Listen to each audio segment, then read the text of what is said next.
Hi అండి, నేను మీ సరిత చేతి వంటలోకి స్వాగతం. ఈవినింగ్ స్నాక్స్ లో క్విక్ గా సర్వ్ చేసుకునే రెసిపీ పన్నీర్ శాండ్విచ్. ఇది పిల్లలు ఎంతో ఇష్టంగా తింటారు. తవా మీద తయారయ్యే ఈ శాండ్విచ్ ఎలా చేయాలో చూసే ముందు నా ఛానల్ ని సబ్స్క్రైబ్ చేసుకోండి. పక్కనే ఉన్న బెల్ ఐకాన్ ని క్లిక్ చేయండి. శాండ్విచ్ చేయడానికి నేను ఇక్కడ 6 బ్రెడ్ స్లైసెస్ ని తీసుకున్నాను. ఒకటి సన్నగా తరిగిన ఉల్లిపాయ, ఒకటి సన్నగా కట్ చేసిన టమాటా, ఒకటి సన్నగా కట్ చేసిన క్యాప్సికం, కొద్దిగా సన్నగా తరిగిన కొత్తిమీర.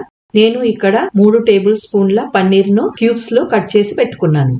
1½ టేబుల్ స్పూన్ షేజ్వాన్ చట్నీ, రుచికి సరిపడా ఉప్పు, 1 teaspoon red chilli flakes, 3 tablespoon mozzarella cheese.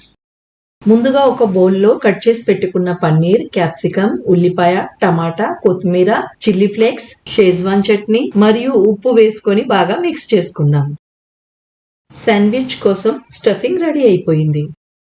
ఇప్పుడు స్టవ్ ఆన్ చేసి ఒక పెనం పెట్టుకుందాం. పెనం ని వేడవ్వనిద్దాం. ఆ తర్వాత ఒక బ్రెడ్ స్లైస్ మీద స్టఫింగ్ పెట్టి స్ప్రెడ్ చేసుకుందాం.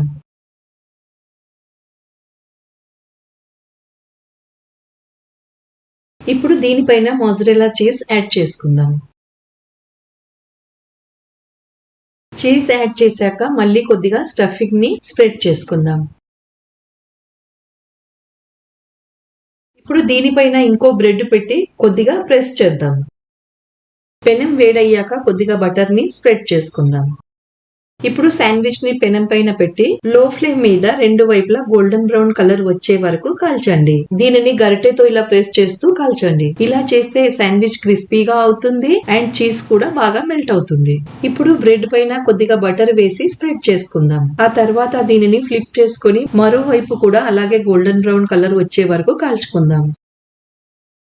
చూడండి, ఒకవైపు మంచి కలర్ వచ్చింది అండ్ క్రిస్పీగా కూడా అయింది.